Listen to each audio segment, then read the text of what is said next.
Ok, buenas tardes. Sean todos bienvenidos a este espacio, a, a esta, a este conversatorio sobre el tema de educación y tecnologías de la información y comunicación. Este, pues, es el tercero realmente de una serie de conversatorios dentro del marco del reto Smart Edu, nuevas experiencias para el aprendizaje y educación a distancia en El Salvador. Así que, como les decía, pues sean todos bienvenidos a nuestros invitados, a las personas que nos acompañan desde YouTube, donde estamos transmitiendo, en nombre del Laboratorio de Innovación Núcleo de la Universidad Tecnológica de El Salvador.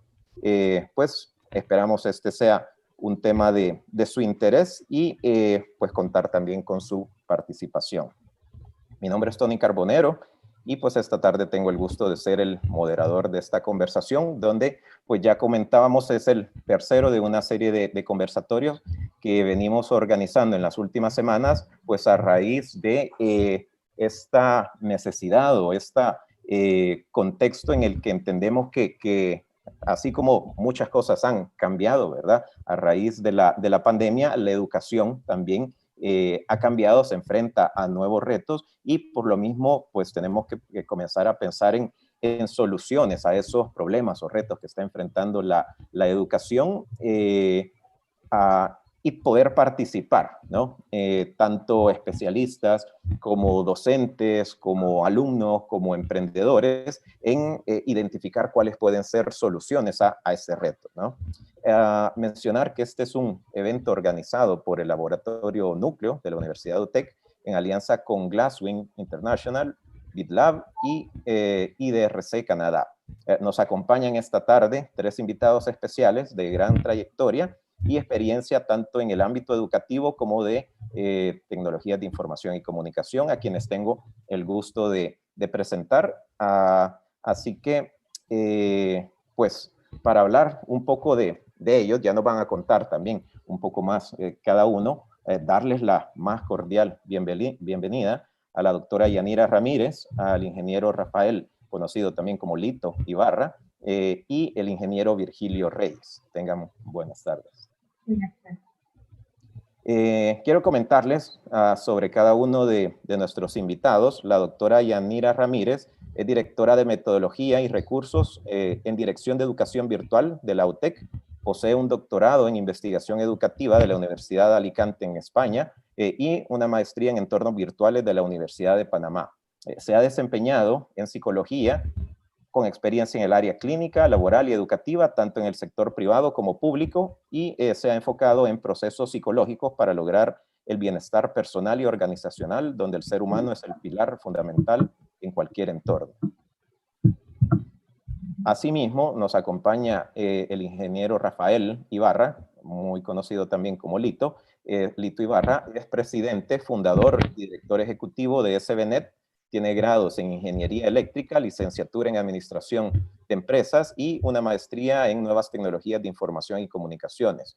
Participa en emprendimientos de índole sociotecnológico y colabora con empresas privadas de tecnología y telecomunicaciones, instituciones estatales, entidades académicas y organizaciones no gubernamentales. A nivel internacional, ha sido miembro de los consejos directivos de ICANN, LACTLD, Red Clara y la CNIC.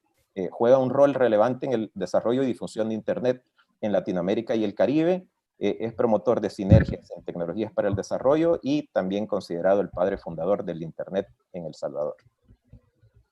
De igual manera, nos acompaña el ingeniero Virgilio Reyes, es ingeniero en Ciencias de la Computación y máster en Consultoría Empresarial.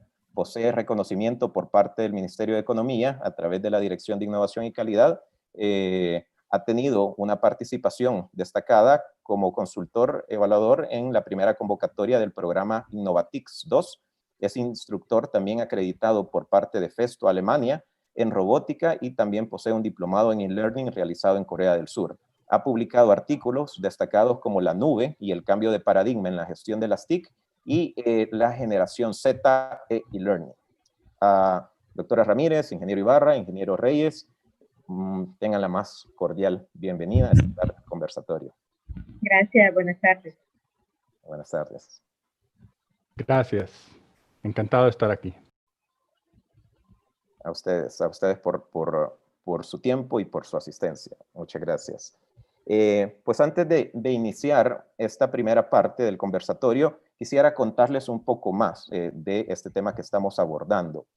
Como sabemos, la emergencia sanitaria del COVID-19 ha obligado a personas y a organizaciones a reaccionar de maneras que no teníamos previstas para garantizar la continuidad de muchas actividades.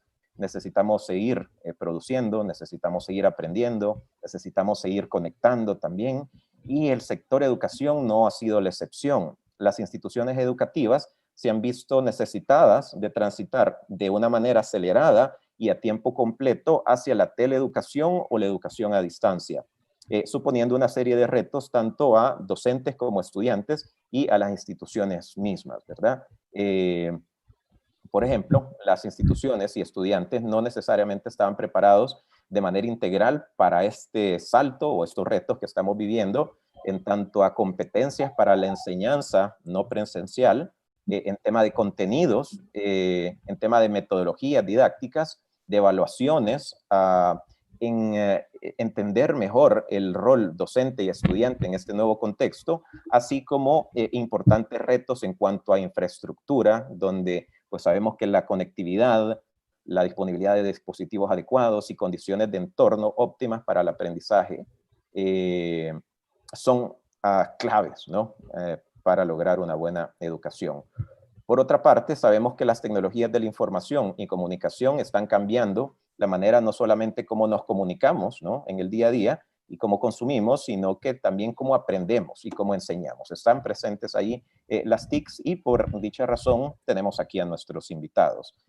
Para que nos ayuden a conocer en mayor detalle el papel de las TICs, qué es, digamos, el rol que están jugando para preparar la próxima generación de servicios, de plataforma, de infraestructura, dispositivos, servicios de educación, y pues esperamos que estas experiencias, estas perspectivas, estos puntos de vista que nos puedan aportar, nos ayuden a entender un poco mejor cuál es la dimensión de este reto al cual nos enfrentamos, ¿verdad? Que esto también nos aliente a participar en este reto por la educación a distancia en El Salvador, al cual todos estamos llamados a responder. De hecho, les vamos a estar compartiendo también parte de este esfuerzo que estamos realizando, es la convocatoria a participar en este reto de teleeducación, ya a través del chat que tenemos disponible en YouTube. Les vamos a compartir el link para las personas que están interesadas en participar en el reto,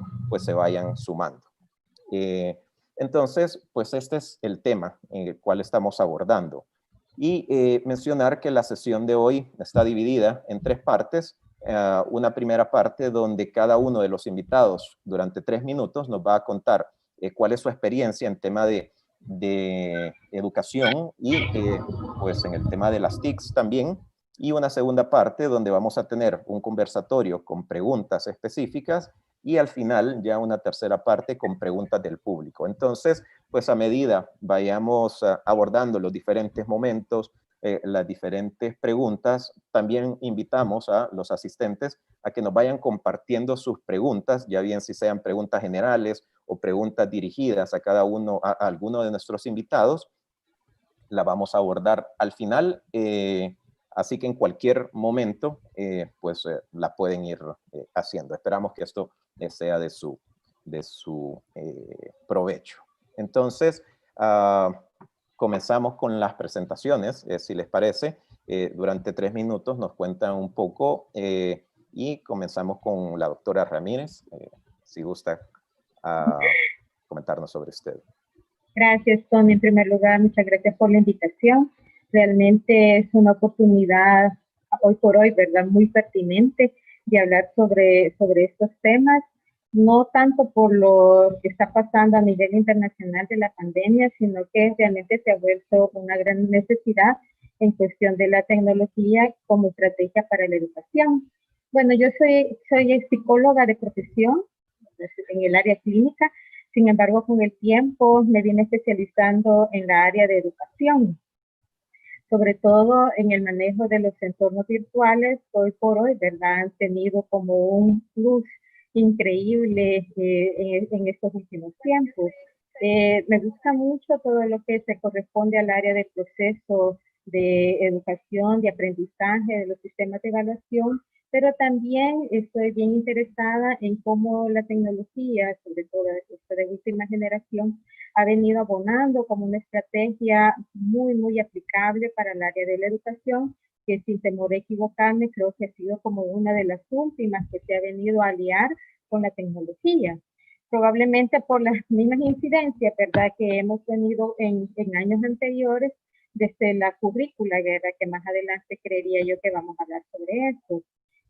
Soy apasionada en el área de la docencia, tanto presencial como virtual. Creo que a la larga me voy a especializar más en la virtual, ¿verdad? No es que no me gusten los salones de clase, me encanta esa interacción que probablemente el cara a cara no se da tanto en la virtualidad, por decirlo así.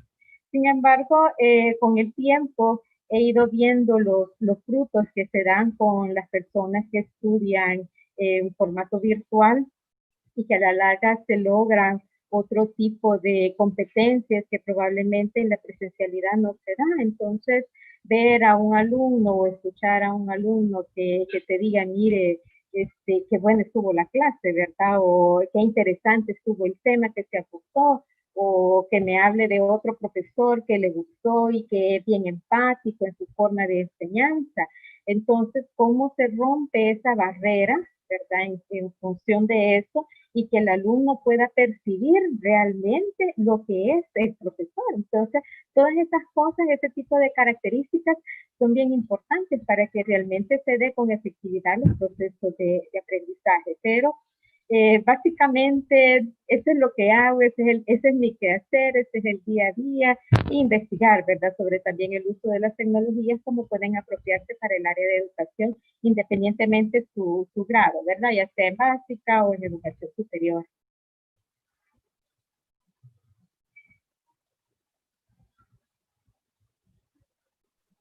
Perdón. Muchas gracias, doctora Ramírez. Van a ser muy valiosos sus aportes. Definitivamente, pues sabemos que tenemos un gran reto y una brecha, ¿verdad?, como país, para transitar, digamos, hacia esas nuevas modalidades donde, como ya bien menciona usted, las nuevas tecnologías nos están ayudando a esto. Y si bien hay camino recorrido, pues también hay retos todavía que superar. Muchas gracias. Vamos a pasar a darle la palabra al ingeniero Ibarra para que nos cuente un poco sobre su experiencia también. Gracias, muchas gracias. También para mí es un honor y un privilegio estar en este foro, en este conversatorio, gracias a las entidades auspiciadoras que han hecho posible este evento. Un saludo especial a Yanira y Virgilio como copanelistas acá y a vos, Tony, pues como moderador. Lo que puedo, digamos, ampliar acerca de mi experiencia es que, bueno, la mayor parte de mi vida profesional ha sido enfocada al tema de Internet, tanto a nivel nacional como internacional. He tenido la fortuna, el honor de ser, y todavía lo soy, parte de directorios, de juntas directivas, por ejemplo, ICANN a nivel mundial, que le toca supervisar la seguridad, estabilidad y resiliencia de Internet a través de los nombres de dominio y direcciones IP. Y asimismo he participado tanto como miembro de junta directiva, como miembro, como fundador de algunas organizaciones a nivel internacional y ciertamente a nivel nacional. Con esa fortuna también, y más referido a la educación, he tenido la oportunidad de trabajar por varios años en una universidad acá en El Salvador. También he colaborado con muchas de las universidades salvadoreñas.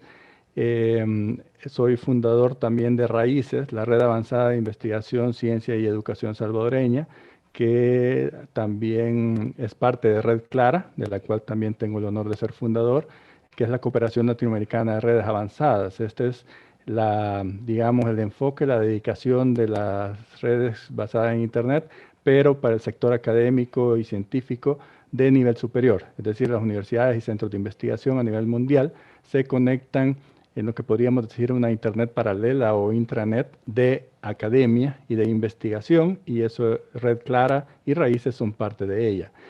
Además, adicionalmente, a nivel nacional, tengo también el gusto de ser miembro de la Junta Directiva del Instituto Tecnológico Centroamericano, ITCA, y de Tivox, que es una empresa privada dedicada a la educación, sobre todo en la informática y con la informática, pero a nivel de desde kinder a bachillerato.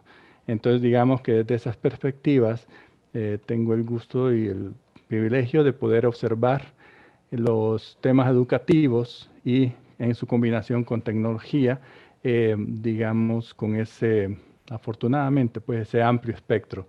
Y adicionalmente, curioso, no es común, creo yo, en los ingenieros, pero a mí me gusta mucho escribir y tengo un blog en donde comparto las reflexiones que se me vienen ahí respecto a diferentes temas vinculados a tecnología, y por supuesto que la educación es una de las grandes áreas en donde pues tratamos de escribir algo, de poner nuestra palabra o de compartirlo para que sea criticado, para que sea abonado, para que sea discutido, y ojalá podamos hacer en nuestro país el avance necesario, no solo en estos tiempos, sino, como bien dijo Yanira, no solo motivados por esta situación que estamos viviendo, sino desde siempre tenemos y tendremos ese deber con el resto de nuestros compatriotas de llegar a mejorar la educación y el uso de la tecnología, la inserción de la tecnología de información y comunicación en la educación es un paso absolutamente necesario e ineludible. Gracias.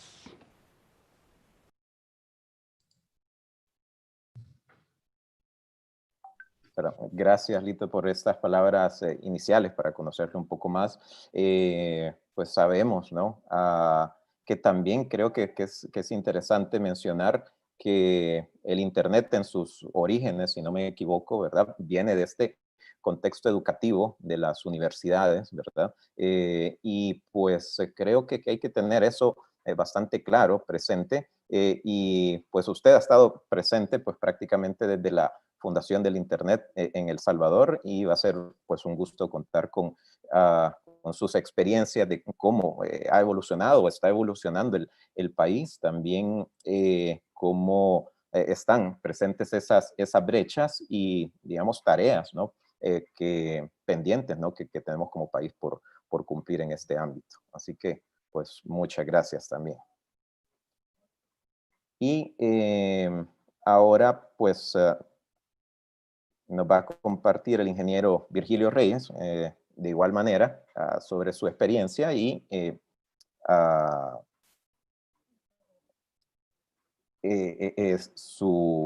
el campo tanto, perdón, de la educación como de las tecnologías. Tengan muy buenas tardes. Es para mí un placer y un honor estar aquí con ustedes. Y bueno, de acuerdo a mi experiencia, la vida me ha llevado por muchos caminos. Unos los he seleccionado yo, otros han venido a mí. Y en un momento inicié como estudiando ingeniería en ciencia de computación porque siempre me apasionó la tecnología.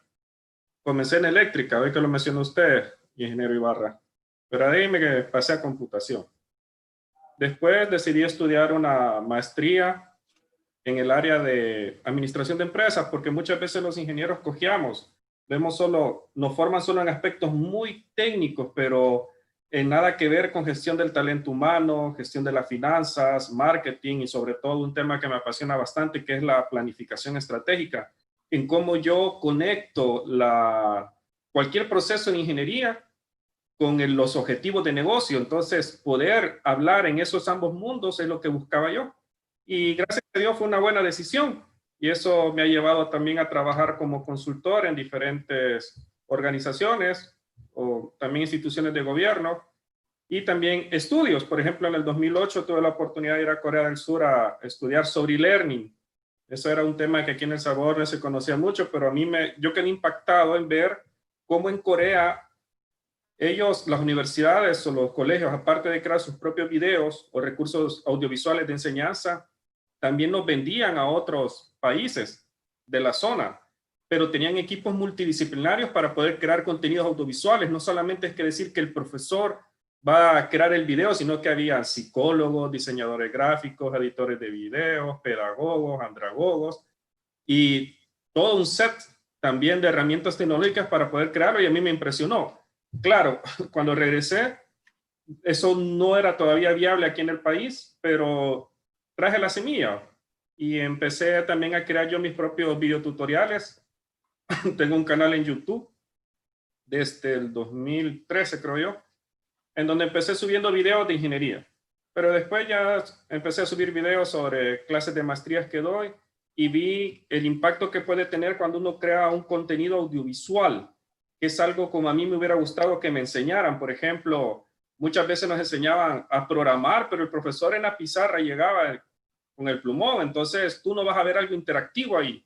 No llegas al punto de decir, demuestro lo que te estoy hablando, sino que solo te cuento, mira, hay algo etéreo que puedes hacerlo, pero no lo vemos ahí mismo. Y creo que eso es lo que quiere un estudiante, ver la demostración, no tanto entrar en un marco metodológico de enseñanza, sino que vamos, veamos un ejercicio, un problema y lo resolvemos. En base a eso también mis trabajos de consultoría me llevaron a que me conocieran, doctor Luxel.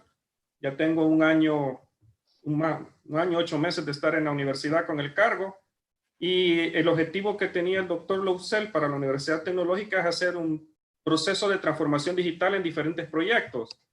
Estos proyectos tienen que ver con la renovación del cableado de la universidad, como es una ciudadela grande, son 123 kilómetros de cable de fibra óptica y cable de cobre que tenemos que hay que renovar. También estamos instalando un nuevo ERP, cambiando toda nuestra infraestructura de switches, access point, de tecnología Cisco, vamos a pasar a tecnología Aruba, vamos a desarrollar nuevos sistemas también y es un proyecto de $2 millones. Entonces, es una gran inversión que se está haciendo. Me toca hablar con proveedores, negociar para que se puedan obtener la mejor infraestructura y los sistemas para poder operar en la nueva normalidad que vamos a tener, ¿verdad? Estos proyectos, curiosamente, iniciaron en enero, 2 meses antes de que la pandemia ocurriera fuertemente aquí en el país y gracias a Dios, muchos de esos proyectos nos vienen sosteniendo hoy en día nuestras operaciones.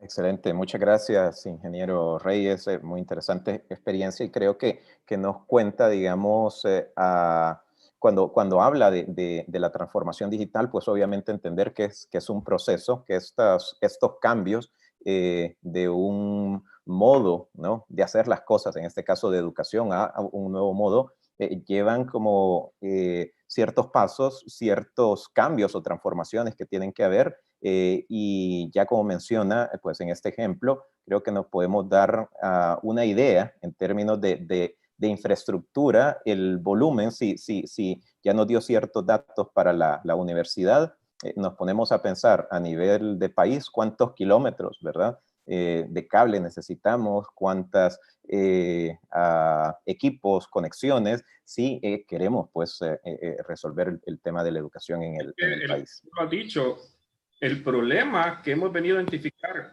varios problemas con la pandemia, es la cobertura de señal de internet en el país.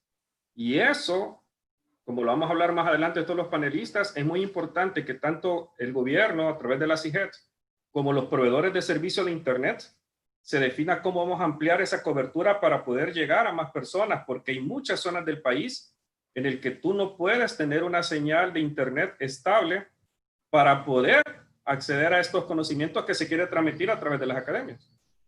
Totalmente. Y de hecho, pues esa es la primera pregunta, ¿verdad? Ya entrando a esta segunda parte del conversatorio, queremos hablar, ¿no?, y que ustedes nos puedan comentar sobre el reto que tiene que ver con la accesibilidad al Internet. Creo que ya mencionaban algunos temas y pues la pregunta aquí que hemos formulado es cómo nos enfrentamos a las limitaciones en conectividad y equipos adecuados para que no se vea afectado el proceso de enseñanza-aprendizaje. Y quizás darle la palabra para no cortar el impulso al ingeniero Reyes, ¿verdad?, que nos siga contando un poco y luego pues pasamos a los otros invitados. Entonces, esta es la primera pregunta. Ok. Me gustaría iniciar con una breve pregunta, aunque no me la responda, Juan. ¿Qué es más importante, la plataforma e-learning o los contenidos que se crean para los estudiantes? Porque ya me he topado muchas veces, yo he tenido la oportunidad de dar clases en 8 universidades y a veces como que tenemos esos antiguos paradigmas, porque todo proceso de transformación digital comienza por un cambio de paradigma en las personas, o sea, esa forma como tú tienes de ver o hacer las cosas y ese cambio que se necesita. Cuando has logrado cambiar esos paradigmas y valores en las personas es que puedes decir que puedes iniciar un proceso de transformación digital. Entonces, muchas veces, a veces nos enfocamos de que, bueno, vámonos con qué plataforma, nos vamos con una pagada, vámonos con una libre, pero ¿y el contenido que va a abordar esa plataforma de e-learning realmente es la adecuada? ¿Estamos preparados los docentes? Como lo mirábamos, como usted decía, muchas veces los estudiantes, y fue la queja que se ha visto en las noticias a nivel mundial, no solo en El Salvador, y es que muchas veces los docentes se enfocaron en crear o subir solamente material PDF o PowerPoint, pero no crearon un contenido audiovisual, por lo menos donde se escuchara la voz del docente, y eso generó un poco de molestia. Entonces, si yo voy a crear contenido audiovisual, realmente también estamos seguros que los estudiantes cuentan en sus hogares con los recursos adecuados para poder descargar ese contenido audiovisual que va a ser más pesado que un archivo PDF o un PowerPoint. Eso es una pregunta de nación que debemos de hacernos. Y eso parte en el hecho de que yo tengo que incrementar la cobertura en poder llegar a esos lugares del país en que no es fácil el acceso a las tecnologías. Y eso, lo que yo siempre he dicho hoy en día, el nuevo pupitre o el nuevo bolsón de los estudiantes es su celular o su computadora. Por lo tanto, ¿cómo le llego a él y hago atractivo ese contenido? Creo que es algo muy importante. Ok, muchas gracias. ¿Tiene, no sé si algún dato, ¿no? De esta brecha que estamos hablando a nivel país, a nivel de conexión? Lo que pasa es que te dicen que a nivel de conexión 2G, sí tenemos casi, te hablan del 90 y tanto % de cobertura, pero si nos vamos a 3G, es muy difícil alcanzar una cobertura en el país. Si tú te fijas, a veces vas manejando y se te corta la señal. Tal vez quieres mandar un correo o estás mandando un audio y no lo puedes mandar en ese momento porque no hay cobertura. Entonces, ampliar ese nivel 3G y pasar a 5G, porque aquí hay temas como el apagón analógico que no se ha dado en el país todavía. El apagón analógico significa que ya no se transmite en forma analógica, sino que ahora es digital. Y eso implica que las televisoras y las radios van a liberar las bandas que utilizan actualmente y esas bandas van a quedar libres y van a poder proporcionarse para 4G. Entonces, eso todavía no ha sucedido en el país, aunque se tengan las antenas conectadas LTE. Y en el mundo se habla de un 5G, pero todavía siento que nos hace falta mucho por llegar a un 4G. Ok, todavía estamos un par de peldaños abajo, ¿no? Esa es mi percepción personal. Ok, gracias, ingeniero Reyes. Quizás para darle la palabra al ingeniero Ibarra sobre el mismo tema, cómo estamos a nivel de accesibilidad a Internet en el país y, en su opinión, cómo se ve limitada el proceso de enseñanza-aprendizaje en su experiencia.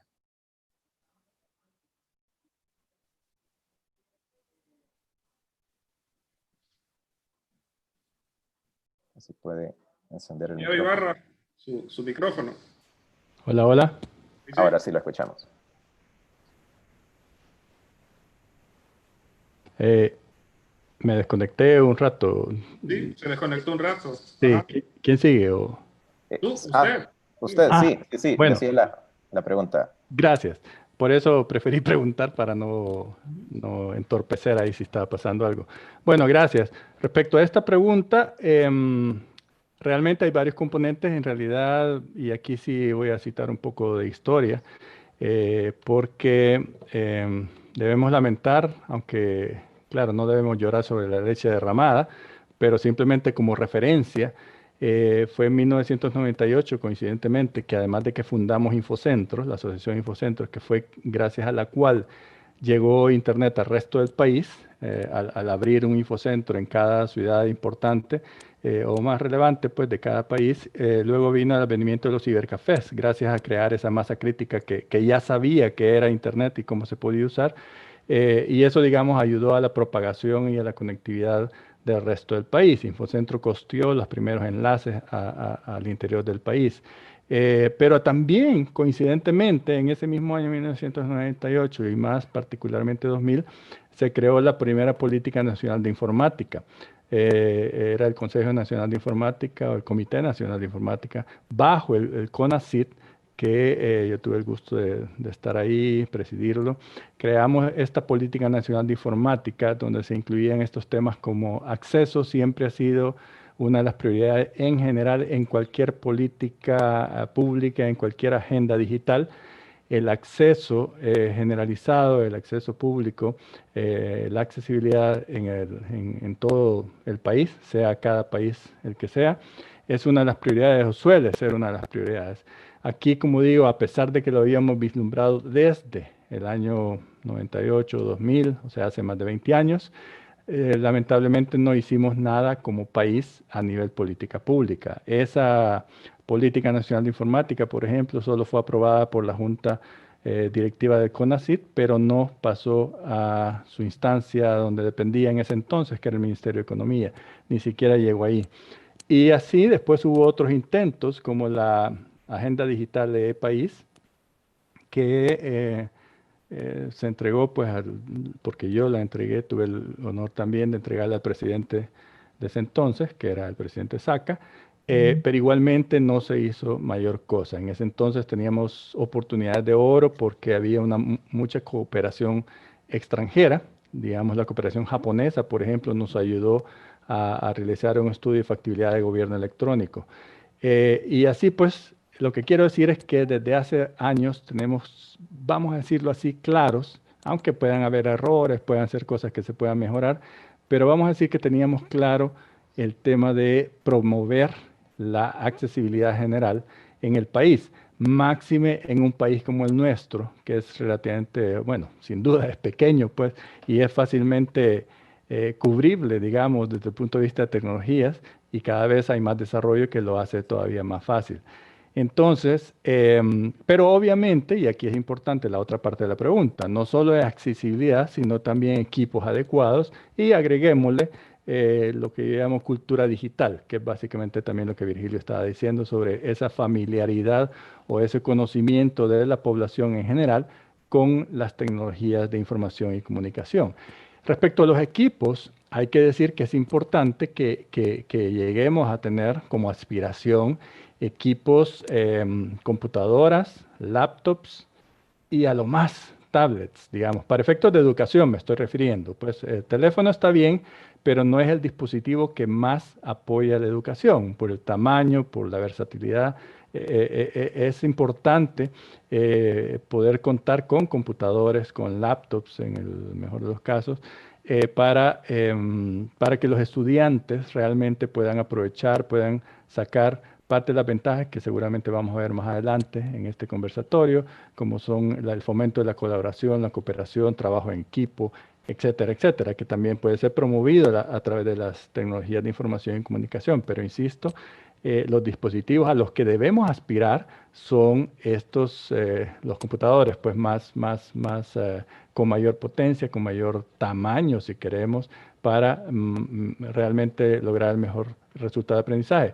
Obviamente los teléfonos no son malos, es simplemente que si nos dan a escoger, vámonos con el equipo completo, pues, o sea, si no nos queremos, conformémonos con esto, no, mejor de un solo vamos, aspiremos a lo mayor. Entonces decía que en el tema de accesibilidad y equipos juegan un rol importante porque así tiene que ser la política pública. Si bien es cierto que hay esfuerzos que pueden ser llevados por empresas privadas, por academias, por la sociedad civil, en diferentes ámbitos, pero ciertamente el rol del gobierno central es aquí de suma importancia. Y quizá y ojalá no sea así, pero si esta pandemia nos ha hecho abrir los ojos, pues ni modo, pues así es, pero por lo menos saquemos el provecho. hay que decir en favor del gobierno que, como sabemos, ya había una agenda digital, habían lanzado una agenda digital que incluye estos temas y confiemos en que la idea era, y sigue siendo, pues, llevarla a cabo, desarrollarla, concretarla, esta agenda digital con todos sus puntos en algún momento. Siempre habrá cosas que se pueden mejorar, que se pueden estimular. Por ejemplo, el enfoque de esta conectividad y esta promoción, digamos, de las tecnologías de información y comunicación en ámbitos de educación, educación superior, para que haya investigación, para que haya desarrollo y creación de ciencia, que también es otra tarea pendiente para nuestro país. La formación de investigadores en mayor cantidad, obviamente, de doctores, de personas pues, que eventualmente creen y registren patentes y podamos realmente en todos los ámbitos de la ciencia fomentar el desarrollo.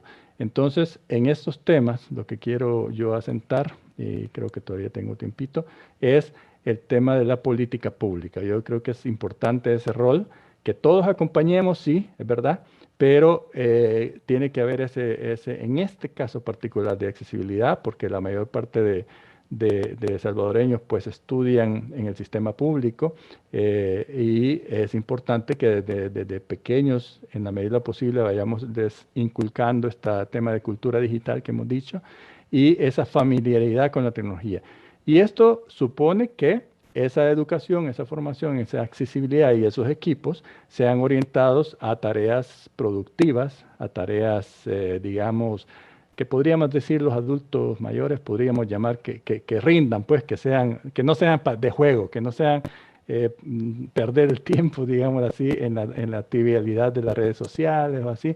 Todo eso es útil en realidad, que conozcan, que se manejen bien con estos temas, aunque sea de redes sociales, pero en algún momento debe haber un paso hacia la productividad, hacia el uso eficiente y productivo, apropiado, llamémosle, de estas tecnologías. Así es que, digamos, con eso me quedo respecto a la primera pregunta, accesibilidad y equipos adecuados. Gracias. Gracias, Lito. Entonces, entendemos que sigue habiendo esa oportunidad de oro, ¿no? Que es, digamos, como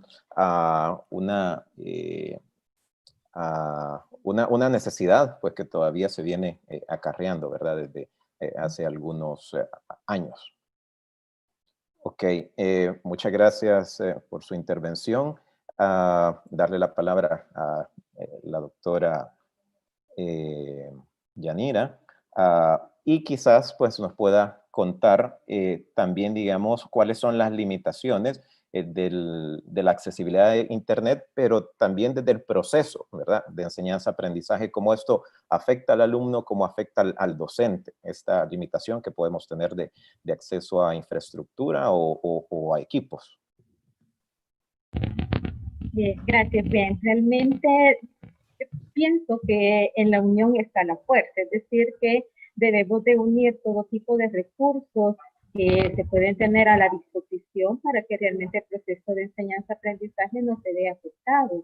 Creo que todos estamos conscientes que la conectividad, incluyendo los equipos informáticos, no van a estar al alcance de todas las personas. Eso es una realidad. Muy triste, pero sigue siendo una realidad. Entonces, partiendo de allí, el proceso de aprendizaje no necesariamente debe de estar limitado tampoco a ese tipo de conectividad, en este caso del Internet.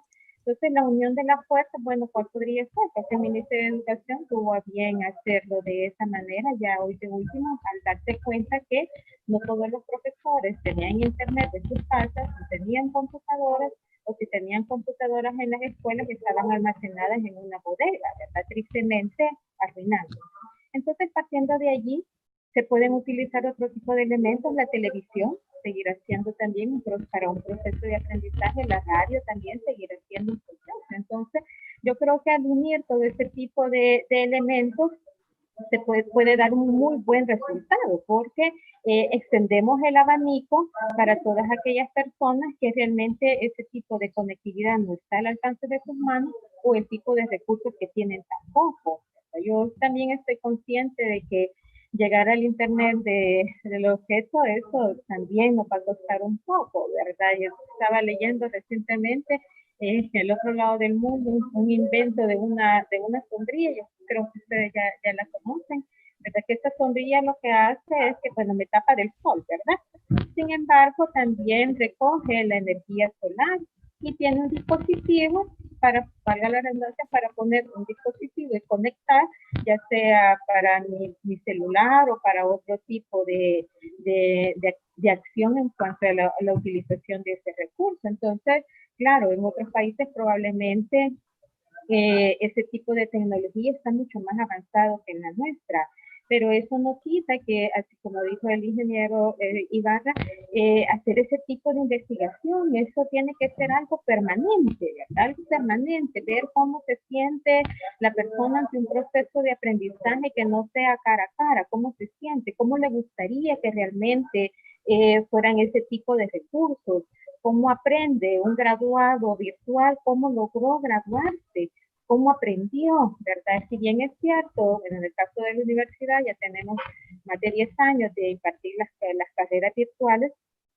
y hemos tenido testimonios de nuestros estudiantes que realmente el proceso de aprendizaje se dio, pero hacer un estudio en macro, ¿verdad? Y ver realmente, porque también de los errores se aprende, entonces ver qué otras cosas podemos o se deben de mejorar, siempre en función de que ese proceso de aprendizaje no se vea limitado sobre esa conectividad.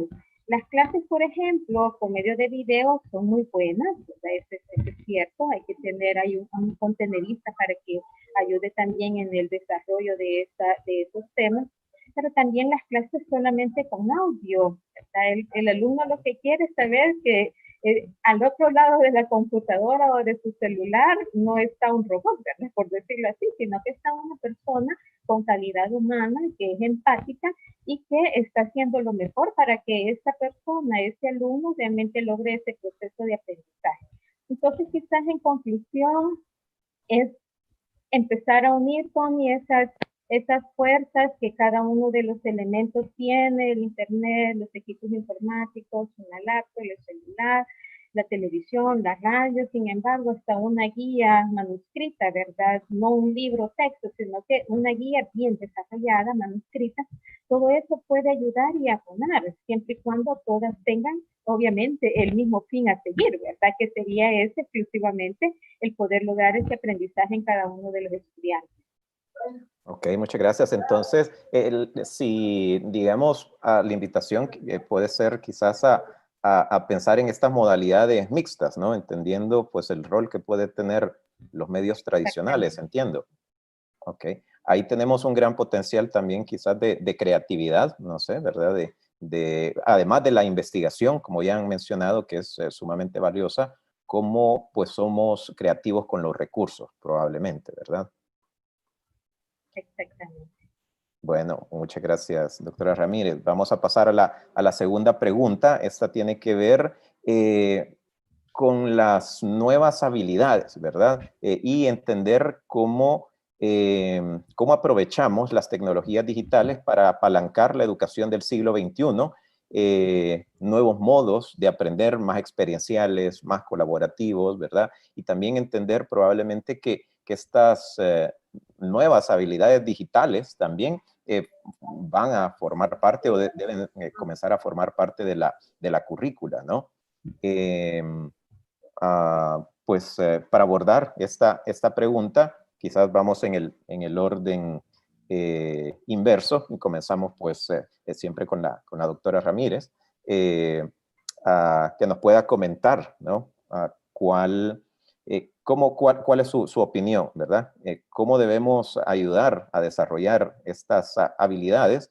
Y pues probablemente las TICs nos puedan ayudar a transicionar hacia una sociedad del conocimiento también, como mucho se habla, ¿no? Sí, es importante comentar, Tony, que los tipos de recursos que se puedan utilizar, en el caso del estudiante, implican mucho también su proceso de autoaprendizaje. Los recursos, la plataforma igual puede ser muy buena, creo que en un momento lo vamos a hablar y creo que en el chat hay más de alguna pregunta sobre eso, pero el componente principal seguirá siendo los dos mismos actores, ¿verdad? El estudiante y el profesor.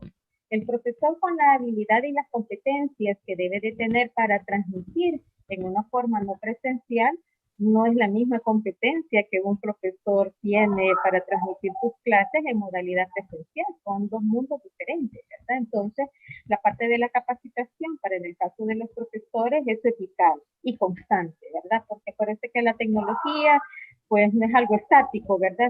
Es un cambio constante. Y para el caso del estudiante, como se vuelve muy autodidacta, se le generan otro tipo de habilidades blandas que probablemente ni siquiera él o ella sabían que las tenían, porque no se les había potencializado realmente, porque no había habido la necesidad de que realmente lo hicieran. Yo recuerdo una anécdota pequeña, cuando se podía salir, fui al cine y adelante de mí estaba un señor, una persona adulta, que estaba con su celular haciendo fila ya para entrar al cine. Entonces, no sé cómo fue, vi que estaba viendo en su móvil, estaba participando en un foro. Asumía yo que era una actividad, ¿verdad?, de la institución, y era de la tecnológica porque el color es bien característico. Entonces él estaba participando en un foro y me dio la idea, bueno, está aprovechando al máximo, optimizando al máximo su tiempo.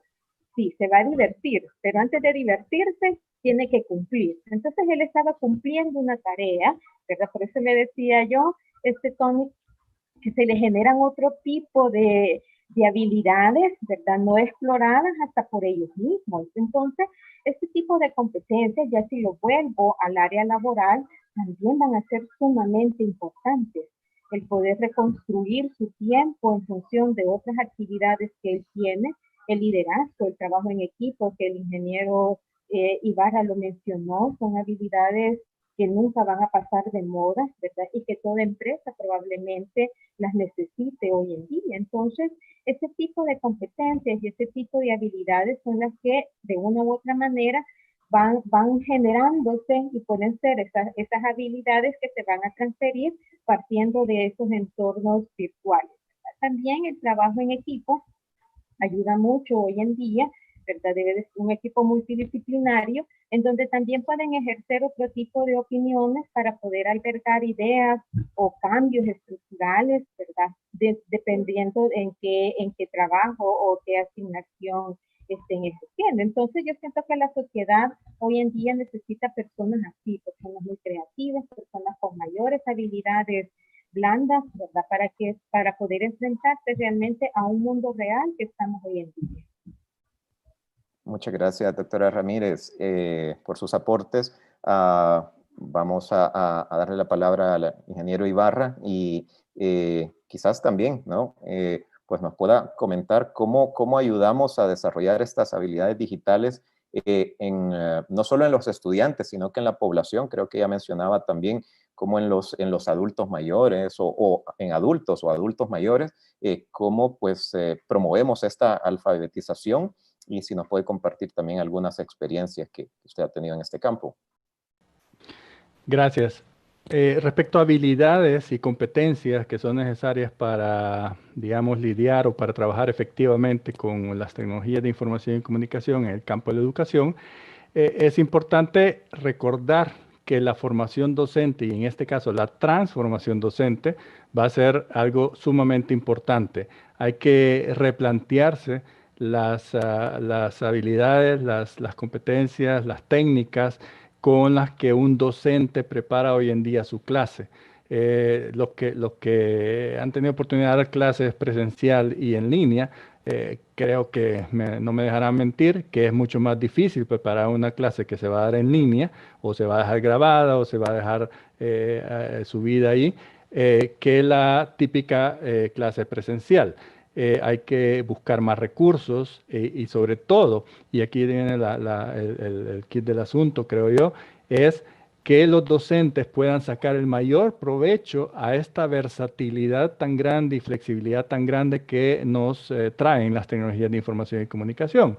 Esto sabemos que avanza, cambia, van incrementando nuevas habilidades, nuevas posibilidades, y los docentes de todo nivel, de básica, media y superior, deben irse formando en estas áreas, así como antes existía la normal de maestros y ahí se enseñaba pues todo lo que un profesor típico tenía que saber de cualquier disciplina, de cualquier materia.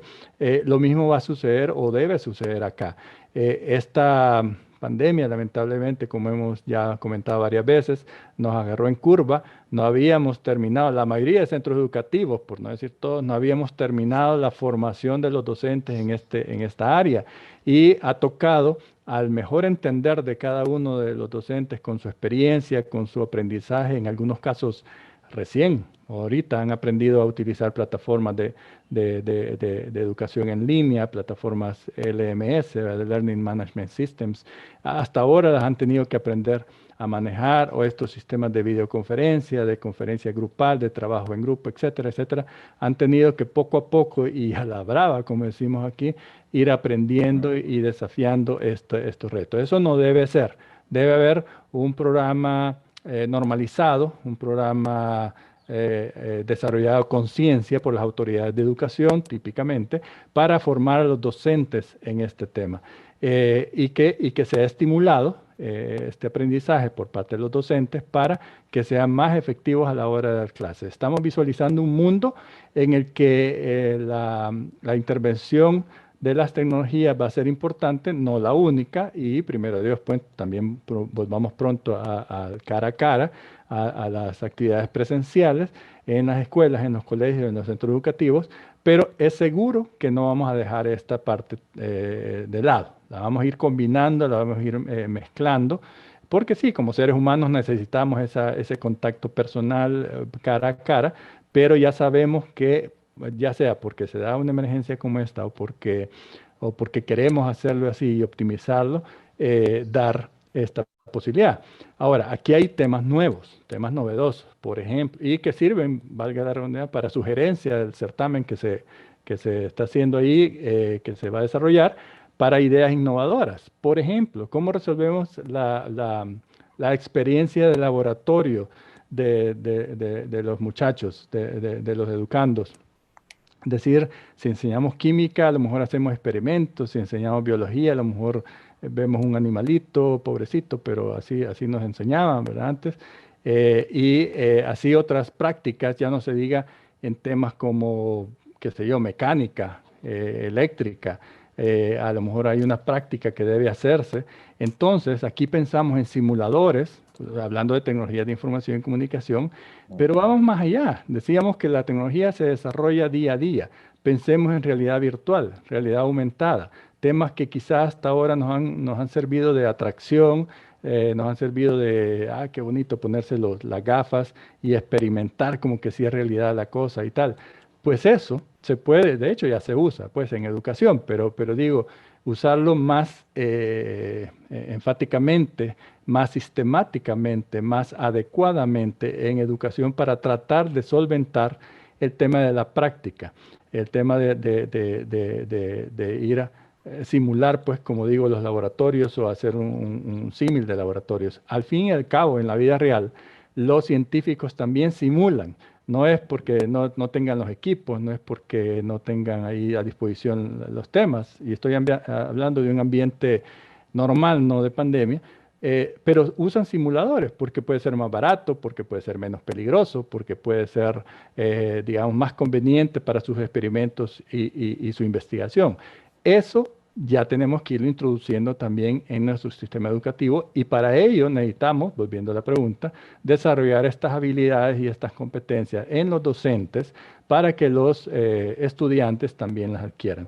Respecto a lo que agregabas, Tony, a la pregunta, el tema de cultura digital general en la población, pues bien haremos y bien harán todas las empresas, instituciones de gobierno, públicas, privadas, financieras, académicas, etcétera, promover el uso de tecnologías, así como ya lo ha venido haciendo, sin querer queriendo, entidades como el Ministerio de Hacienda, que promueve que las declaraciones, los pagos, etcétera, sean hechos en línea, y eso o cuando hacen licitaciones, que si uno en vez de ir a traer en físico los términos de referencia, los baja, los descarga, pues le sale más barato o le sale gratis. Esas maneras son para estimular que la gente se introduzca en estos temas cada vez más y ampliemos la cultura digital de nuestro país. Gracias. Muchas gracias, Lito, por todo este, digamos, abanico realmente de soluciones que deberíamos de ir contemplando, ¿verdad? Para transformar la educación y transformar también al docente. Quizás también aquí preguntarle al ingeniero Reyes su opinión acerca de estas habilidades digitales, cómo vamos desarrollando esas habilidades para este siglo, y en su experiencia también, ya que mencionaba un poco realidades de otros países como Corea, ¿no? O alguna experiencia que ha tenido en Alemania, cómo nos comparamos probablemente, si es que nos podemos comparar, ¿verdad? O cuál es el camino a recorrer probablemente para seguir esos pasos.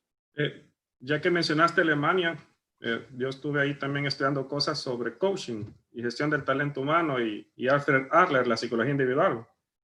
La diferencia entre los europeos y los latinos es que los europeos le ponen mucho corazón a la interacción humana, a esos factores para que yo pueda convivir con una comunidad en donde yo pueda manejar mis emociones, mis áreas de carencia, y eso es algo que lastimosamente no le damos mucho énfasis aquí en el país. Y yo creo que eso es algo que también debemos de cambiar, porque no solamente es la tecnología o tener herramientas, computadora, celular o tablet, y no es que un profesional que estudió una carrera virtual va a ser diferente a uno presencial. Yo no le veo ninguna diferencia. Para nada le veo ninguna diferencia. Así como cuando te gradúas, no importa de dónde saques el título, lo que importa es cómo tú te manejes en una entrevista, cómo esa persona, ese headhunter o cazador de talento vea que tú le puedes aportar valor a la compañía y que lo más importante son las habilidades blandas. Ya no solamente son las hard skills, sino que mira cómo tú te puedes interactuar, te comunicas con los demás, tenés empatía, comprendes, tenés un espíritu de servicio, te puedes expresar escrita y oralmente. Esas habilidades blandas no solamente diga, es que como yo lo estudié de forma presencial, mi carrera las tengo. No, no es así. El sistema educativo salvadoreño no está creado de esa manera. Por lo tanto, esas habilidades blandas también hay que trabajarlas, sea de forma presencial o de forma virtual. ¿Puedo compartirles una pantalla de una presentación que hice? Con gusto, claro que sí. Con la pregunta y me avisas porque yo soy más Teams que Zoom. Entonces, vamos a ver, me confirman si... ahí, sí, ya lo estamos viendo. La página, la presentación. La estamos viendo, sí. Gracias. Ok, entonces veamos. A mí, como siempre, me encanta la estrategia. Yo no puedo ejecutar una acción si no tengo un norte a seguir. Entonces, un plan estratégico es muy importante definirlo. Para tener un plan estratégico, lo primero es estudiar la situación actual de la institución.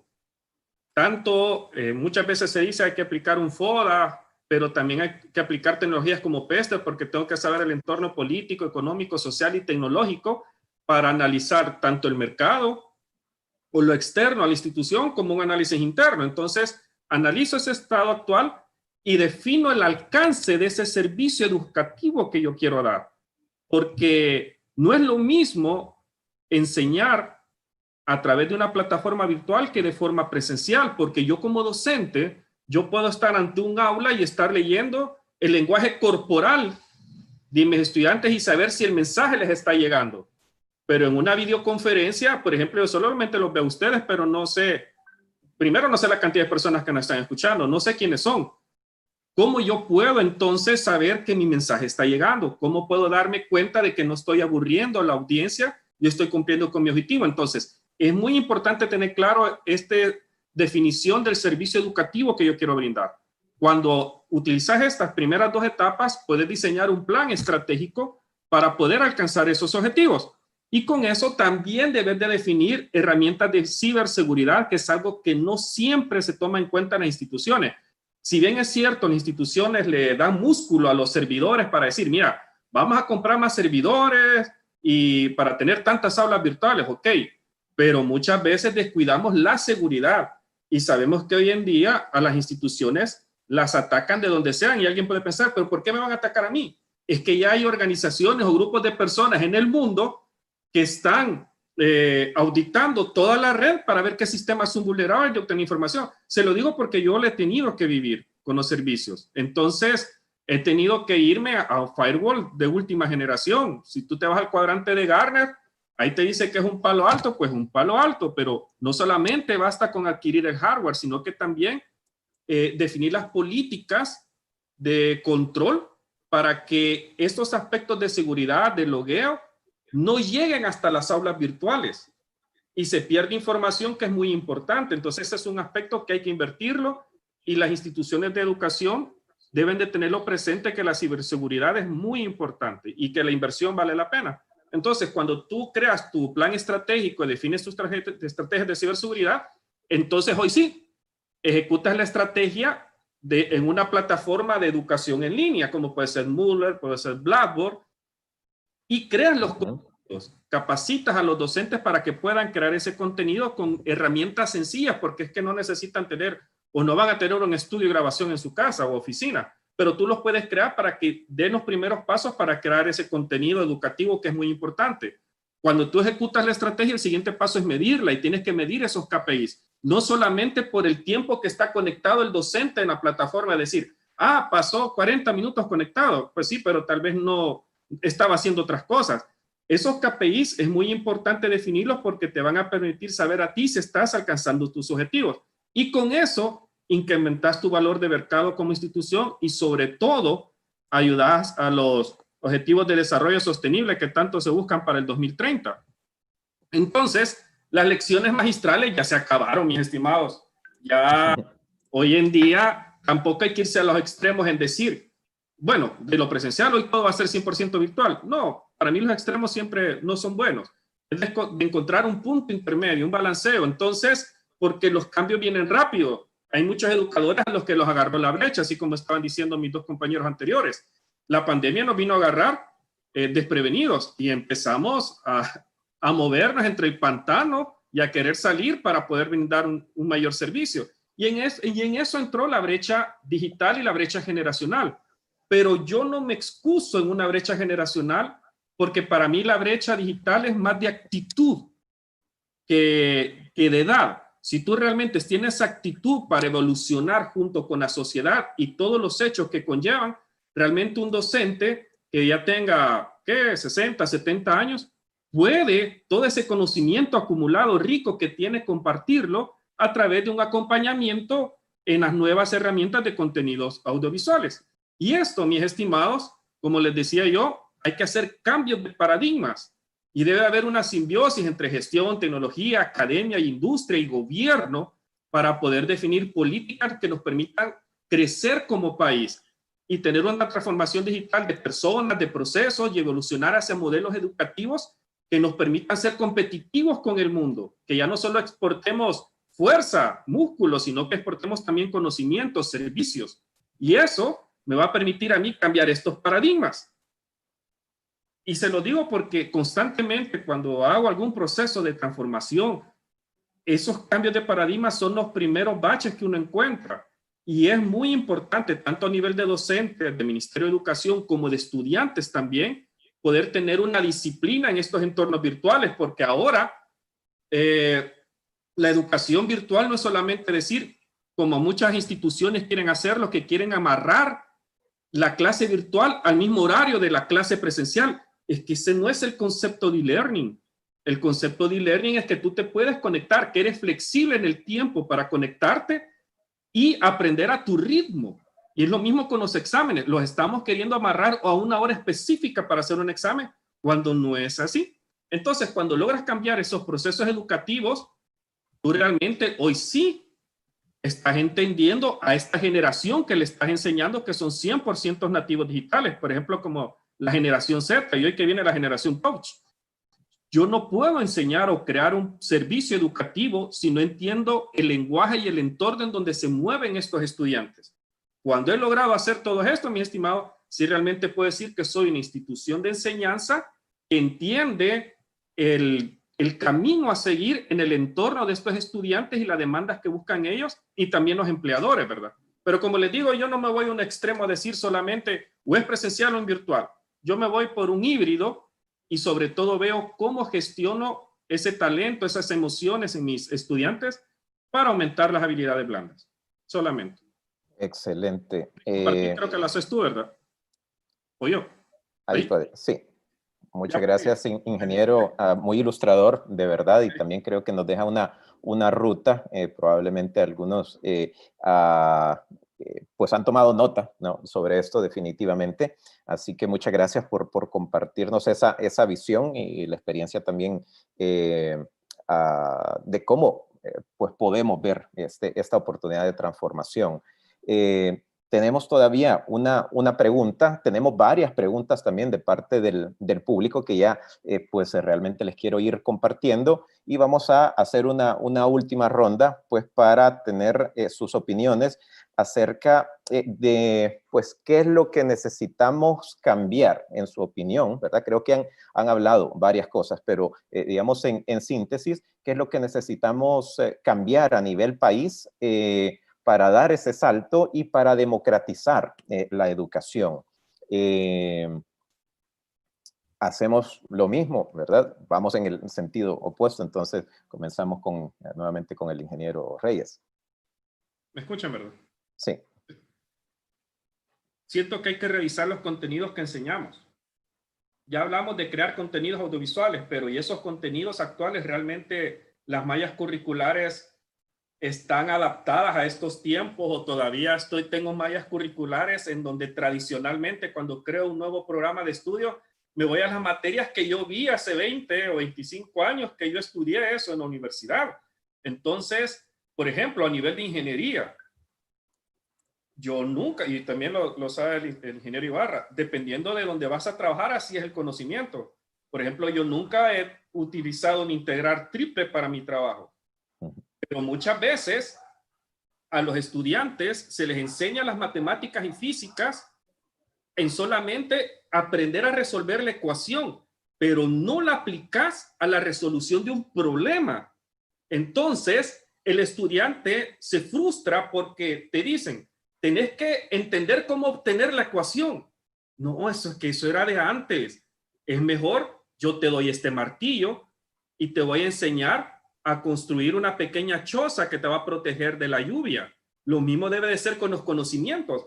Muchas veces solamente estamos transmitiendo los mismos conocimientos que aprendimos, pero no lo enfocamos en la solución de un problema. Y eso aburre a un estudiante, porque no le ve una aplicación a ese conocimiento. Ok, muchas gracias, ingeniero, y creo que ya lo mencionaba también al inicio, cómo es el huevo o la gallina, ¿verdad? Si es el contenido, si es la infraestructura, entonces, pues ahí nos deja esa tarea, ¿verdad? De profundizar. Muchas gracias. Pasamos al ingeniero Ibarra, ¿verdad? ¿Qué es lo que considera que debemos cambiar para democratizar el acceso a la educación? Gracias. Aquí trataría de ser, digamos, directo. Yo pienso que lo que tenemos que hacer es cambiar, digamos, se puede decir en una palabra la actitud, pero también la disposición de todos para colaborar. Sería genial que todos como país fijáramos la educación, no solo la mediada con tecnología, pero obviamente en este punto cobra un rol mega importante el uso de tecnologías, el uso apropiado de tecnologías en educación. Decía yo que nos fijemos todos como país ese como el gran objetivo.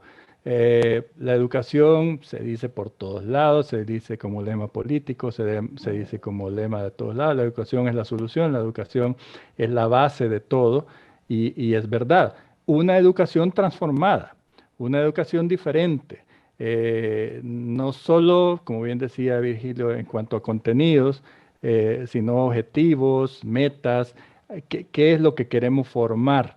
Los jóvenes de hoy ya de por sí, queramos o no queramos, ya son consumidores de tecnología, ya son usuarios de tecnología, incluso en algunos casos mejor que nosotros o más, digamos, conocedores de ciertas partes. Ellos no están ahora dispuestos a esperar ese largo tiempo, tenés que estudiar 5 años, después que tenés que trabajar otros 5 para ganar experiencia real, y entonces ahí vas a empezar a ganar dinero bien. No, O sea, ellos quieren resultados más cercanos, no digo inmediatos, pero más cercanos. Entonces, en ese sentido, una educación, digamos, realmente que potencie, que habilite, que desarrolle las mismas habilidades para que estos estudiantes se autoforman, autoeduquen, ya lo decía Yanira hace rato, de la autoformación, el autoaprendizaje, nunca ha sido más posible como hoy en día. Internet nos provee de un cúmulo inmenso de conocimiento. Había hace años un profesor que apostaba que si le encontraban un tema del que no hubiera nada en Internet, les daba 10 ya ahí de nota final. De todo hay en Internet, de cualquier tema que uno quiera buscar.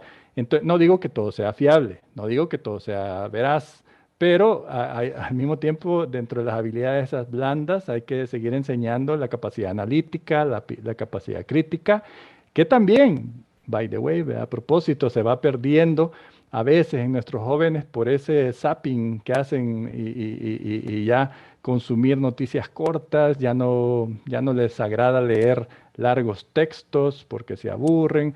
Eso debe cambiar porque eso afecta al cerebro. Hay estudios que muestran eso también y que se va perdiendo habilidades en el cerebro al no ser capaz de leer y de analizar. Pero bueno, volviendo al tema, decía es fijarnos todos metas comunes respecto a educación, fijarnos todos el propósito de cambiar la educación para que integre de una mejor manera las tecnologías de información y comunicaciones. No como la panacea, es una herramienta y eso hay que tenerlo clarísimo, ¿verdad? Es una herramienta que nos puede permitir avanzar de una manera distinta en la formación de nuestros recursos. Entonces eso significa, si todos hacemos un frente común respecto a esto, significa que habrá presupuesto, significa ya en la índole de índole práctica es, por ejemplo, conformar algún consejo, algún conjunto de personas de múltiples sectores, con múltiples experiencias, que puedan, no muy grandes, pero que puedan de alguna manera ayudar a establecer esta estrategia de que hablaba Virgilio, estos lineamientos, estos objetivos, y que todos podamos apegarnos a ella. Si lo tenemos definido, tanto los centros educativos privados de media, de superior, como los centros públicos, van a seguir un mismo lineamiento. No quiere decir que los currículos van a ser todos iguales, pero que sí hay un propósito común en el país, cuál es desarrollar una nueva educación que tenga un ingrediente fuerte de tecnología de información y comunicación. Gracias. Ok, muchas gracias, ingeniero Ibarra. Por igual estos aportes, también creo que tomamos nota de varios, ¿no? De estos elementos que nos ayudan a tener claro el panorama. Pasamos con la doctora Ramírez a que nos comente un poco sobre cómo ve, ¿verdad? Esta tarea, ¿verdad? ¿Qué es lo que hay que cambiar? ¿Qué es lo que tenemos que hacer para que la educación sea más inclusiva y democratizar la educación? Y quizás así puntualmente lo que dijo el ingeniero Ibarra, bueno, las políticas de gobierno sobre la conectividad es sumamente necesaria tenerlas. Creo que eso puede ser un gran pilar para la mejora de esta situación. La currícula, todas deben de estar modificadas, ya es, bueno, es más, ¿verdad? La experiencia que estamos teniendo ahorita, creo que ya se hizo más que de una necesidad, hay que hacerlo. Y cuando le hablo de la currícula, también incluye hasta los sistemas de evaluación, ¿verdad? Ya no debemos de estar evaluando por contenidos, sino que realmente debemos de estar evaluando por competencias. Pero para poder hacer esto, la currícula desde la básica, desde kinder, toda esta debe de estar modificada. La capacitación constante y permanente a nuestros profesores, ¿verdad? No solamente en el uso de las plataformas tecnológicas, sino que también en toda la gama de la metodología y las técnicas que se utilizan, ya sea, valga la redundancia, utilizando esa tecnología o utilizando cualquier tipo de plataforma.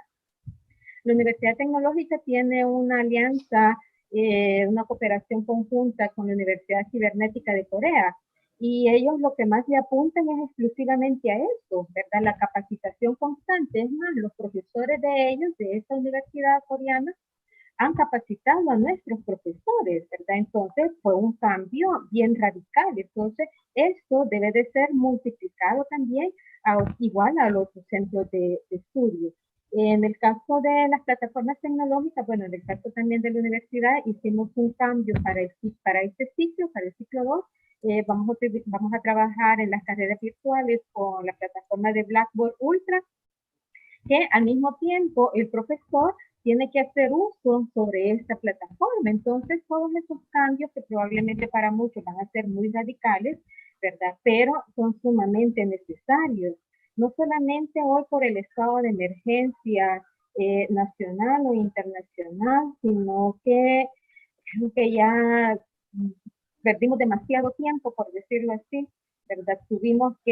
Se nos tuvo que mover el piso, en este caso en la pandemia, ¿verdad? Nos movió a todos esa zona de confort, que era esto, ¿verdad? Estar solamente con mi guía color amarilla para dar mi clase, ¿verdad? Y esa, a ver cuántos años ha tenido. Entonces, claro, ha sido un impacto enorme, ¿verdad? Pero, como decía el ingeniero Ibarra, la actitud, ¿verdad? La actitud sobre esto, ¿verdad? Ese empoderamiento realmente del uso, no solo de la tecnología, sino que también de toda la parte metodológica, que esa debe de ir a la par con la parte tecnológica. Ok.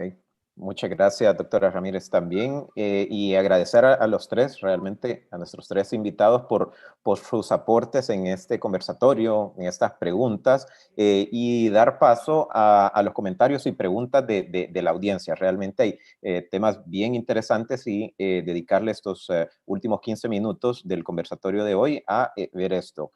Nos hace una pregunta Hugo Ortega sobre el tema de infraestructura, de conectividad.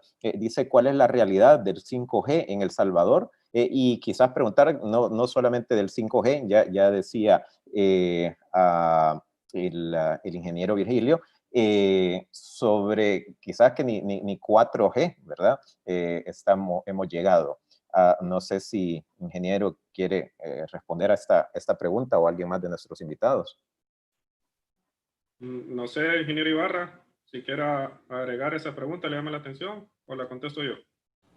Adelante, Virgilio, luego complemento si es necesario. Perfecto. Va. En estos momentos hay un conflicto mundial con el 5G, porque eso ha desatado también una guerra comercial entre Estados Unidos y China, ¿verdad? Huawei ha desempeñado un papel muy importante en innovación a la hora de crear dispositivos de 5G que ya han sido implementados en algunos países y tienen velocidades muy altas. Bueno, los nuevos smartphones, si tú se fijas, el S20 que salió hace poco, ya el modelo Ultra creo que trae propiamente 5G. O sea que es una red que se está desplegando a nivel mundial y que va a permitir transmisión de contenido móvil que hoy en día no es posible. Entonces eso va a abrir nuevas oportunidades de negocio en el mercado y en nuestro caso, oportunidades de capacitación. Pero hay que ver las realidades de cada continente y de cada país. Y estas realidades en Latinoamérica son muy diferentes a países como Estados Unidos, aún México y Costa Rica. Por ejemplo, en ellos ya hubo un apagón analógico.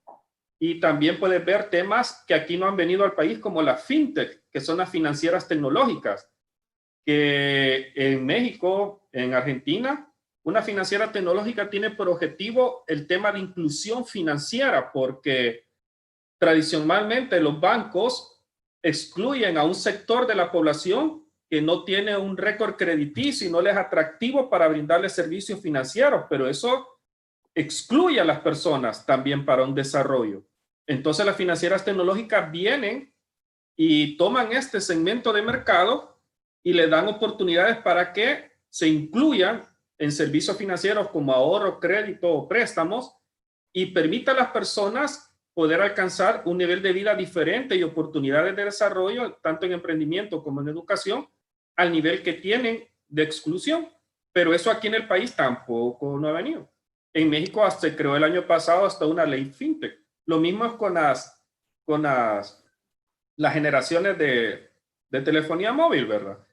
Si bien es cierto que en un momento, y si ustedes se fijan, hace como 4 o 5 años, y no va a entrar en detalles, pero un operador dijo que tenía 4G. A la semana salieron MUPIs de todos los demás operadores que ya había 4G. Entonces, ¿realmente tenemos 4G? Yo no le puedo dar una respuesta de sí o no. Yo solamente me baso en lo que percibo. Un 4G son velocidades de descarga que tú puedes ir en tu carro descargando a 50 megas por segundo. ¿Realmente sucede eso aquí en el país? No. Si tú te fijas, a veces alcanzas a 1 mega en tu celular.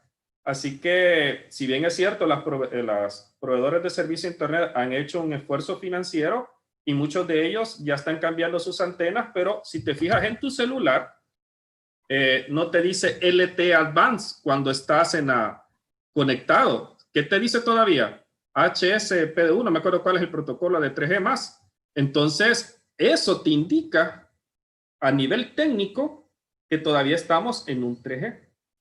Y me gustaría que lo complementara el ingeniero Ibarra, porque también ingeniero eléctrico y de formación, la ingeniería eléctrica tiene que ver con señales, ¿verdad? O sea, pero me encantaría escuchar también lo que él dice, ¿verdad? Perfecto, muchas gracias. Gracias. Yo lo que quisiera agregar es ampliar la pregunta que nos hace el colega más allá de 5G. Yo lo voy a interpretar como las tecnologías en general. Y aquí quiero mencionar que parte de esta política pública, de este camino único que hemos sugerido, es la investigación de tecnologías. Hace rato ya hay un WiMAX, o sea, un Wi-Fi de largo alcance. También, y esto sí voy a mencionar algo concreto, es la tecnología de TV White Spaces o espacios blancos de televisión, que son aquellas partes del espectro de frecuencia que están entre canal y canal y que se subutilizan o no se utilizan. Esto ya ha sido probado en varias partes del mundo, que se puede conectar Internet o se puede servir Internet a través de estos espacios de frecuencia. Hay un proyecto aquí que ojalá se lleve a cabo, estaba comenzando cuando entramos a la cuarentena, con fondos de Fomilenio, de conectar varias escuelas, bastantes escuelas, a través de la tecnología TV White Spaces, que ya ha sido, digamos, probada a nivel laboratorio por un par de universidades en El Salvador. SBNet colaboró con este proyecto también en su momento. Entonces, digamos, lo que quiero decir es que hay que estar abiertos a investigar y probar nuevas tecnologías de conectividad. Gracias. Ok, muchas gracias realmente a los dos por su perspectiva, ¿verdad? Sobre esta realidad, ¿no? Saber dónde estamos parados y qué cosas podemos aprovechar, como nos mencionan. Quisiera pasar a otra pregunta. Nos menciona Herbert Arévalo. ¿Afecta la calidad de los profesionales que se gradúan de carreras virtuales a comparación de los profesionales graduados en forma presencial? Es decir, ¿hay una diferencia? Quizás acá sí nos ayude la doctora Ramírez. ¿Podemos hacer una comparación, una diferencia? ¿Cómo lo ven en su experiencia? Los contenidos básicamente son iguales, ¿verdad? La de la presencialidad, o sea, las competencias son iguales. El título como tal no tiene el apellido, ¿verdad? El apellido virtual o el apellido presencial, ¿verdad? No, entonces se graduó de licenciado en Administración de Empresas y allí, ¿verdad? En cuanto a las habilidades y competencias, quizás lo que habíamos comentado anteriormente, estas habilidades blandas, por ser muy autodidactas, sí se le desarrollan mejor, debo de decirlo, ¿verdad? Debo de decir de que hubo una investigación, se hicieron algún tipo de comparaciones en relación a las competencias que cada uno de los egresados tenía en este momento cuando se hizo la investigación, y salieron como 2 o 3 puntos arriba en el caso de mejoría en el caso de los alumnos virtuales, ¿verdad? Eso tengo que decirlo y hay una investigación sobre ello. Sin embargo, el virtual a la larga, ¿verdad? Recibe los mismos contenidos, su metodología es lo único que ha cambiado, ¿verdad? Entonces, no hay como ese paradigma de que uno es mejor que el otro, ¿verdad? No, yo considero que han aprendido partiendo también de la misma actitud y el mismo deseo de querer aprender, ¿verdad? Entonces, si bien es cierto, al alumno virtual, de acuerdo a mi experiencia, es como te digo, es la última opción que tienen para su superación personal. Lo intentó no sé cuántas veces en formato presencial, por alguna u otra forma no le resultó, ya sea por motivos de viaje, o porque es cuidador o cuidadora en el hogar de alguien, o porque tiene alguna dificultad de índole social, etcétera, ¿verdad? Entonces, lo intentó muchas veces en calidad presencial. Entonces, su última opción, ¿verdad?, va a ser la virtual. Entonces, como ya sabe que después de esta ya no hay otra, entonces yo siento que eso de una u otra manera le da como el gran empuje, ¿verdad? De quererlo finalizar. Y la experiencia más grande es cuando ellos se están graduando, ¿verdad? Y van a la graduación y allí se conocen por primera vez. Después de 5 años y 10 meses de haberse estado conectados, ¿verdad? Entonces, es una experiencia muy bonita, ¿verdad? En ese sentido, muy sentimental, le voy a decir así. Pero en resumidas cuentas no, ¿verdad? El título sigue siendo el mismo, estamos acreditados por el Ministerio de Educación, ¿verdad? Entonces el título va con el nombre en el que él o ella se ha graduado, ¿verdad? Ok, muchas gracias, doctora. No sé si ingeniero Ibarra o Reyes también quieren aportar algo en este punto. Si no, pasamos a la siguiente pregunta. Quizás ya ir abordando la última pregunta, pero antes de eso, leerles algunos comentarios que realmente están súper interesantes. Mencionaban, es decir, ¿verdad? No tanto como preguntas, sino que como en comentarios, es decir, que el 4G que supuestamente nos instala en el celular es falso, nos comentaban por ahí, ¿verdad?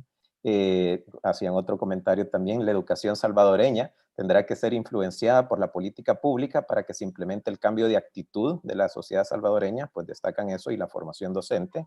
Nos comentan también: la educación en El Salvador se verá muy influenciada por esta crisis, creo que eso es claro, ¿no? Pero si realmente no se da un golpe de timón para que este país salga del analfabetismo digital. Otro comentario: uno de los nuevos retos para el sistema educativo de El Salvador será apostarle a la virtualidad como una nueva metodología para estudiantes y docentes. Otro comentario: una gran cualidad con las TIC es el tiempo flexible para el estudio. Creo que esto también no habíamos abordado tanto, pero definitivamente es una gran ventaja el tiempo, la flexibilidad, la ubicuidad, ¿no?, del aprendizaje, pues es algo que también tenemos que sacarle provecho. Y quizás ya ir entrando en la última pregunta, ¿no?, que podemos abordar. Hay muchas más preguntas definitivamente para seguir profundizando en este tema, pero nos hace por acá la interrogante Alicia Bonilla: ¿qué tipo de esfuerzos serían necesarios para que en nuestro país se pueda tener una educación virtual óptima, ya que el empuje que nos obligó a dar la pandemia reveló vulnerabilidad del sistema de educación? Es decir, quizás como cuál es la oportunidad en este momento histórico que estamos viviendo. ¿Alguno de los tres que quisiera dar sus aportes? Bueno, yo veo que la oportunidad es aprovechar el impulso que hay y verlo como un catalizador para poder realmente ofrecer servicios de calidad a los estudiantes, y tanto gobierno como instituciones educativas, padres de familia y los mismos estudiantes tomen ese impulso, porque es un esfuerzo conjunto para poder salir adelante.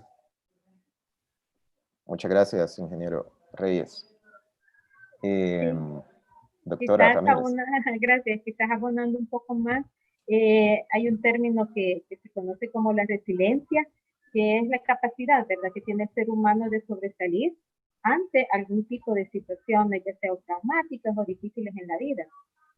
Pero también eso puede acontecer, se puede adecuar a lo que actualmente está aconteciendo. Entonces siento yo que no debemos de perder de vista que, si bien es cierto, esto ha sido una enseñanza muy dura, ¿verdad?, que es lo que conocemos, que hemos aprendido y nos ha hecho entrar al pellejo, ¿verdad?, aprendiendo de esta manera, ha sido muy dura, decirlo también, para algunos sí, es cierto, ha sido muy traumático, Sin embargo, como seres humanos y negados probablemente al cambio por esa zona de confort, debemos de considerarlo como una gran oportunidad, ¿verdad? Es decir, que esto va a pasar porque obviamente va a pasar, pero no perder ese impulso de todo lo que hemos aprendido y todas las ganancias que hemos tenido utilizando esta tecnología exclusivamente para el área de educación.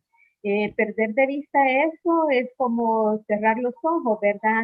Ante esta situación, y si te vino mi acuerdo, ¿verdad? Me voy a olvidar de esta situación. No, es el contrario, ¿verdad? Es el contrario.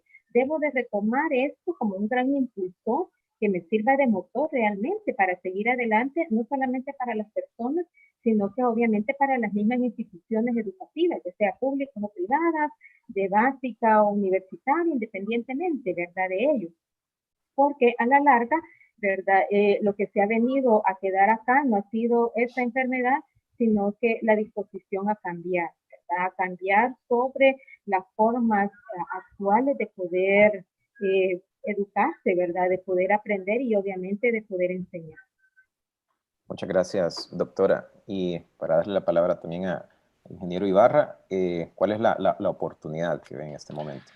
Yo aquí lo resumiría con parafrasear un título de una entrada de un blog que yo escribí hace como unas cuantas semanas, que básicamente lo que yo decía ahí es: conectemos a los desconectados. O sea, prometámonos a nosotros mismos que al salir de esta pandemia no vamos a olvidar estos momentos, como cuando está el náufrago ahí que se está ahogando y, ay, sí, yo te ofrezco todo lo que sea, y ya llega a tierra y se le olvidó, ¿verdad? Entonces aquí es un poco similar. Aquí todos estamos pasando, me refiero a las personas que estamos involucrados e interesados en el sistema educativo del país, porque claro, cada quien tiene su misión y su labor que hacer en la salud, en construcción, etcétera. Pero digamos en educación, debemos todos proponernos que no se nos olvide esta experiencia, que realmente desde ya, pero también al salir de esta situación, continuemos con estos trabajos de fortalecer a los docentes en los temas de tecnologías de información y comunicación, y seguir creciendo en la forma de educar a través de tecnologías. Ya lo hemos hablado hasta la saciedad, que no es solo dedicarnos 100% a tecnologías, pero sí sabemos y comprendemos, y creo que ya lo entendimos, que juega un rol bien importante en la formación de nuestras futuras generaciones. Gracias. Ok, muchas gracias a los tres por todos sus aportes. Ya vamos a ir cerrando este conversatorio, más por tema de tiempo que realmente por contenido, ¿no? Creo que esta conversación pues da para mucho, y ese es el propósito, ¿verdad? De este reto de Smart Edu Challenge que hemos lanzado como universidad tecnológica, como el laboratorio Nucleotech, ¿verdad? Y en alianza, como ya mencionábamos, con Glasswing y BitLab. Entonces, invitarlos a continuar esta conversación en las redes sociales, a todos los que nos escuchan, como Laboratorio Nucleotech. Estamos presentes en, bueno, este canal de YouTube, como ustedes ya conocen, pero también presentes en Instagram, en Twitter, en Facebook. Pues pueden buscar la iniciativa como núcleo, y pues invitarlos también a que se puedan involucrar en este reto que cierra la convocatoria pues este próximo miércoles, en el que se pueden sumar, ya bien sea como personas individuales o como equipos de trabajo, a pensar en estas soluciones al problema de la educación en la actualidad. Entonces, el cierre es este próximo miércoles 15, y la siguiente semana, es decir, el 22, 23 y 24 de julio, llevamos a cabo un bootcamp con especialistas internacionales, en el que tengo la dicha también de poder participar como facilitador para ayudar a pensar en estas soluciones. Entonces, realmente motivarlos a que se puedan involucrar, o a todas las personas que creen ustedes que pueden participar. Voy a tratar de hacer un resumen súper breve, digamos, de esto a nivel de conclusiones, ¿verdad? Sé que mucho se me va a quedar fuera.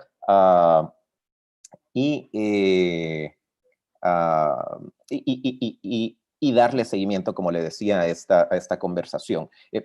Hablábamos que el tema de la política pública tiene que ser un factor habilitante, ¿no? En este proceso de transformación, que es una tarea pendiente que tenemos ya desde hace algunos años, algunos gobiernos, que es una tarea también a nivel de oportunidad, una oportunidad de oro, ¿no? Como ya mencionaban, para la presente administración. Entonces, pues que estas políticas públicas nos ayuden a cerrar esas brechas en cuanto a conectividad y equipos también, como, digamos, la infraestructura habilitante para esta transformación. Pero también mencionaban a nuestros invitados que lo primero, ¿no? Es un cambio de paradigma, de mentalidad, ¿no? Y de actitud también, de cómo vemos a este reto o este cambio, cómo partimos desde un cambio interno, ¿no? A verlo como una nueva oportunidad de aprender cosas nuevas y quizás probablemente pensar que eso nuevo puede ser mejor que lo que teníamos antes, ¿no? Y involucrarnos. También es importante o valioso aquí el llamado a colaborar.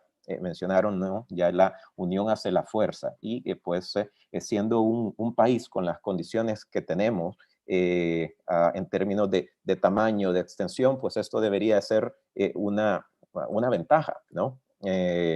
Cómo todos nos unimos y tenemos esa visión de país. Mencionaban también que son importantes las habilidades digitales de todos, ¿no?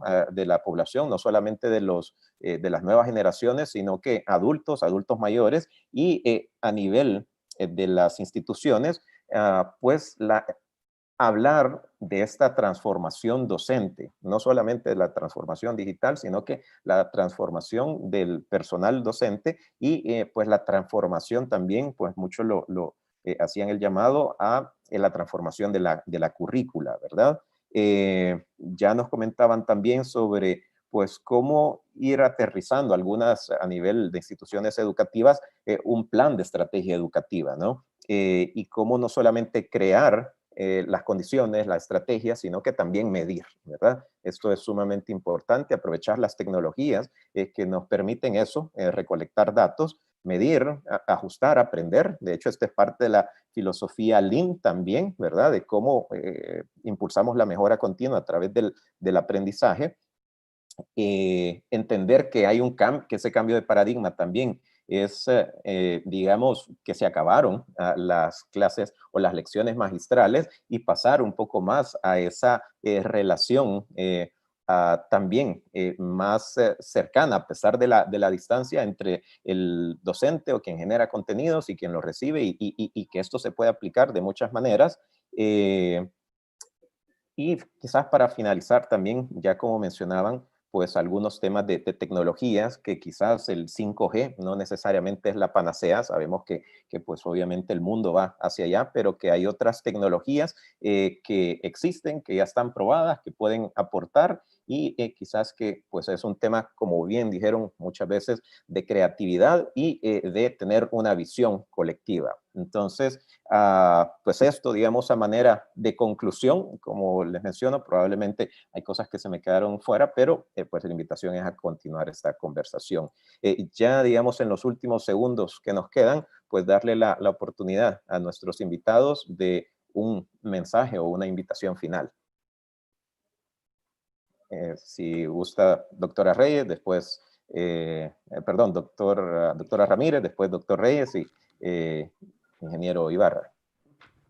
Bien, pues nuevamente agradecerles, ¿verdad? La invitación ha sido una experiencia muy agradable, ¿verdad? También compartir con los demás compañeros panelistas. Es una muy buena oportunidad para demostrarle al mundo lo que se hace, los objetivos que se tienen, hacia dónde vamos y cómo los podemos conseguir. Así que gracias y felicidades. Está muy bonito, muy interesante todos los temas que ustedes han servido utilizando este tipo de herramientas y cualquier consulta, pues estamos a la orden. Muchas gracias, doctora. Hey, yo también quiero agradecerles por haber tenido la oportunidad y el honor de compartir con mis compañeros panelistas. Ha sido una bonita experiencia y creo que juntos no debemos de olvidar, como decía el ingeniero Ibarra, lo que ha pasado, sino que realmente siempre debemos de tenerlo presente porque muy posiblemente se puedan dar eventos similares en un futuro y más que actuar para apagar incendios, creo que debemos tener planes de contingencia para poder continuar con el servicio, ¿verdad? Muchas gracias, ingeniero. Gracias también de mi parte, un honor y un gusto haber compartido y departido con ustedes, colegas panelistas, y con la audiencia que nos ha escuchado. Mi llamado final sería a la comunidad educativa salvadoreña, es decir, a todos los docentes, directores de centros educativos, de básica, media, superior, profesores, tutores, todas las personas que de alguna manera nos interesa la educación y algunos quizás estamos vinculados a la misma, para mantener, como decía, esta visión, este compromiso posterior que supera, que trasciende la pandemia, para que realmente logremos transformar la educación en El Salvador. Lo podemos hacer si nos ponemos de acuerdo, lo podemos hacer cada quien desde su trinchera, y creo que es el momento de hacerlo, no podemos seguirlo retrasando más. Gracias. Bueno, muchas gracias a los tres por este tiempo, por sus aportes, por sus aprendizajes. Son y serán muy valorados en todo este proceso. Así que, de igual manera, dar las gracias a los que nos han escuchado y dar por terminada la sesión de hoy. Y, como decíamos, hacer la invitación a participar en el reto y a ver, digamos, también gran problema, ¿no? Que estamos resolviendo como una oportunidad y con una visión, tener una visión de país, ¿verdad? Así que, pues ha sido un gusto también estar con ustedes y pues hasta la próxima.